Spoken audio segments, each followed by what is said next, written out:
Hi again, folks. In this video, we're going to take a look at who would have I drafted in the first round in the last 10 years instead.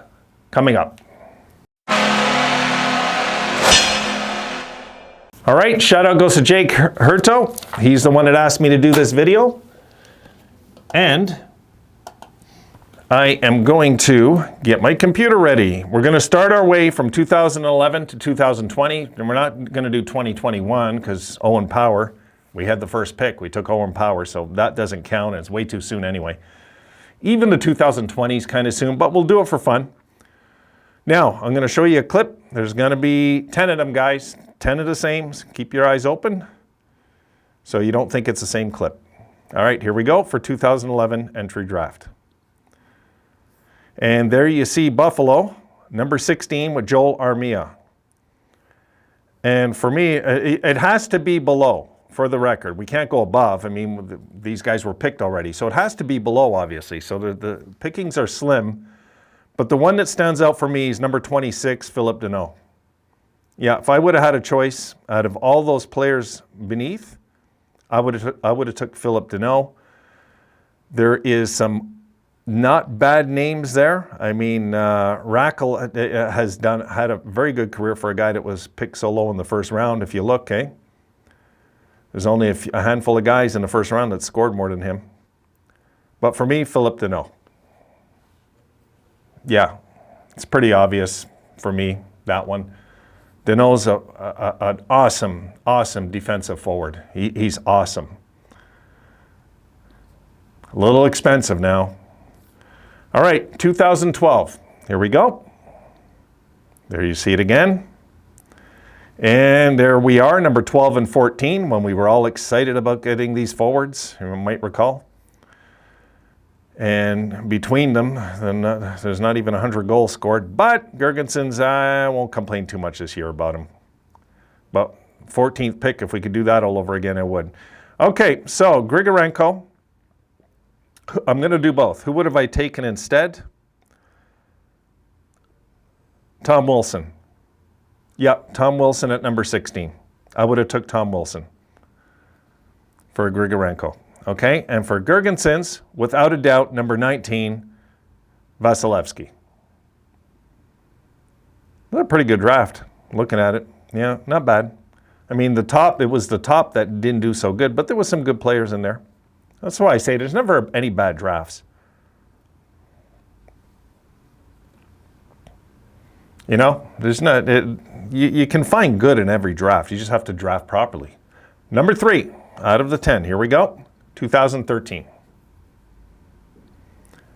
There you see it. And Buffalo had Risto at number 8. Now, who would have I taken instead after that? And that is tough, guys. That is tough. And don't forget we had Zadorov at number 16 also. So this is going to be a bit of a tough one for me here. All right, now I am going to go with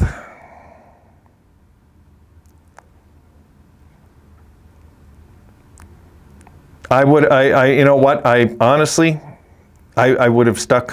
I would have stuck with Risto. Yeah, you know, there's just his numbers. Just there's some guys here that are okay. No. I'm going to go further down to Zadorov, okay? With Risto between Zadorov, there's just nobody there really that I would have, you know, I mean, I could go further down and there's one name that I see on there that I'm going to pick, but it's just not, there's not enough. No, Risto stays, okay? Risto stays. Let's go to Zadorov, and for me, I would have took Shea Theodore at number 26. Yeah, Shea Theodore is the only guy that I would have taken. Risto was the right pick. He was the right pick. All right, let's back up, and we're going to go to 2014. Here we go. Sam Reinhart, there he is, our buddy. That's gone to the warm climate of Florida. Without a doubt, I would have taken Leon Draisaitl. We can look down that list, and I'll tell you what, Pasternak also. Yep. Outside of those two,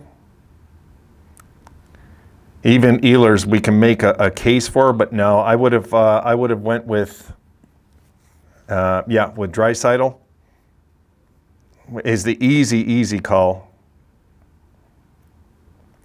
And believe it or not, Alex Tuch also. I would have took him instead of Sam Reinhart if I could have. Now that, not because he's a Sabre, just because Tuch's had more impact in his career. We'll see what Sam does, though, over there. We'll see. All right, 2015. Let's keep it moving. Let me open it. Here we go. Okay. Jack Eichel, without a doubt, was a smart pick at number 2. Yeah, there's just absolutely nobody else there that I would have taken. Although I got to admit, number 17, Kyle Connor. I like Kyle Connor a lot. I do. I like that. That's one hell of a good hockey player, man. But Jack, no, it's Jack was the right pick at number 2. We all know that. I'm not going to make any argument for not taking Jack since he's gone. Jack was the right pick. But if we had a number 1 pick, I would have took Connor McDavid. Hands down. Not even a question in my mind. I used to argue with people about this online. There was people that wanted Jack Eichel over Connor McDavid online. Believe me, there was. Okay. 2016. There you see it. And Alex Nylander, guys, I would have taken like a Happy Meal instead of Alex Nylander, okay? Honestly, that has to be one of the worst busts we ever drafted. This guy is he's a real NHL bust. He's what you call an NHL bust. I don't see this guy ever breaking through with a 25, 30 goal season. I just don't see it. I don't think it's in him. And who would have I taken instead? Okay, I got to disconnect the fact this guy was so bad, and I got to go with the logical pick.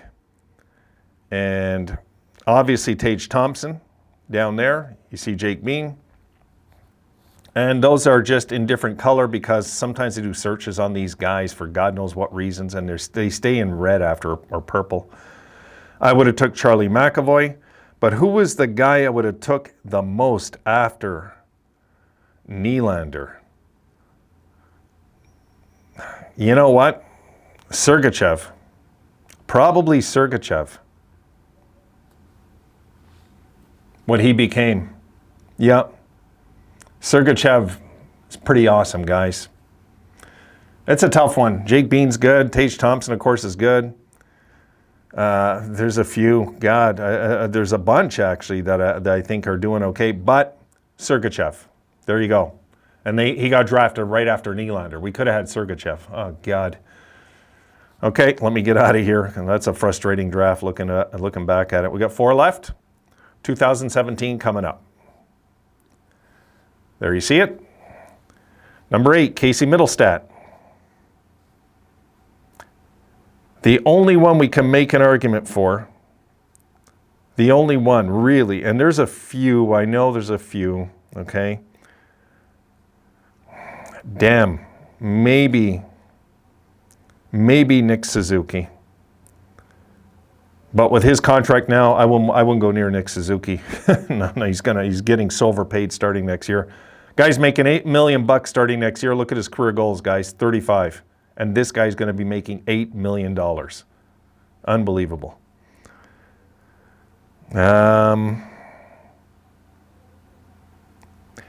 Looking back, it looks like we made the right pick. It really does. There's some guys we can argue for, but, there's some good players here. There's some I like, but no, nothing that stands out for me. Really? No, nothing really stands out here. We made the right pick with Casey Middlestat. I mean, we can argue Nick Suzuki, but I see Suzuki now as an $8 million player. You know, so for me, it's not something I would not trade Mittelstadt for Nick Suzuki. Put it that way. Not with that contract. No thanks. We already got enough problems with long-term deals that have backfired. I don't want another one. So 2018 coming up. Here we go. There it is. Now the big question: should have we drafted somebody else besides Rasmus Dahlin? No. We're going to the next. No. There's absolutely no doubt in my mind we took the right player in that draft. It's even crazy to talk about. Let me just check one thing though before I go back out of this. I just want to check, because he was above and beyond the runaway for that draft. We knew it. We made the right pick. Let's develop him and reap the rewards after. All right, here we go. 2019, here we go. There you see it. Dylan Cousins. All right. We can argue Trevor Zegras. For sure, we can argue Trevor Zegras. Absolutely. After that, not really. There's nothing else after that. Not that these guys, let's keep in mind, guys, 2019, a lot of these guys like Cole Caulfield could go crazy all of a sudden. You know, there's no way to know, really. Krebs is the only, Zegras is the only guy that stands out for me. And we didn't draft Krebs, so I'm not going to mention him, because it really is too soon. You see, guys, you see how thin it gets, right? Look at this. This is going to be 3 years ago, this draft, and look how many NHL games have been played. There's only really 3 regulars here, you know? It's tough to make the NHL, man. Even if you're drafted in the first round, it's tough. All right, last one, guys. 2020, and here we go.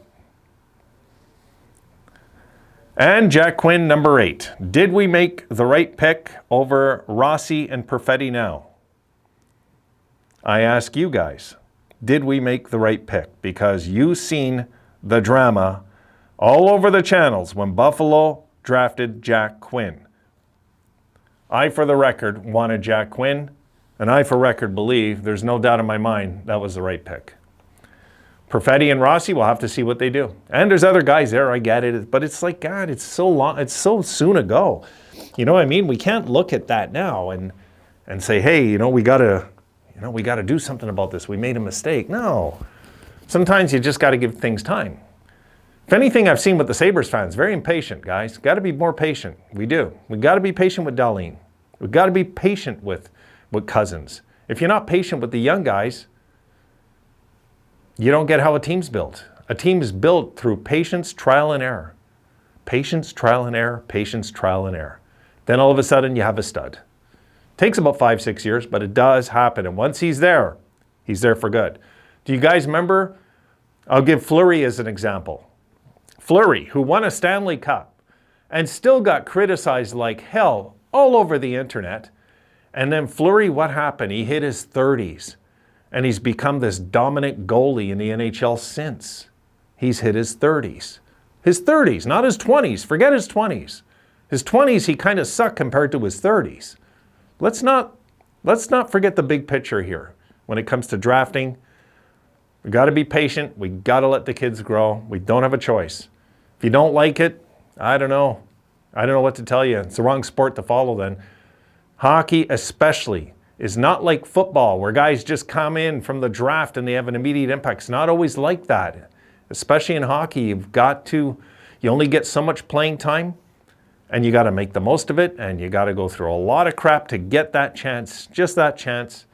We got to be patient. That's where this guy stands. No doubt in my mind, our last 3 picks, we nailed it. We nailed it with our big picks. We've been nailing it pretty good, even in the second round. Let's not forget Peterka. That should have been a first rounder, Now, something I wanted to mention. I didn't mention in the last video. Okay?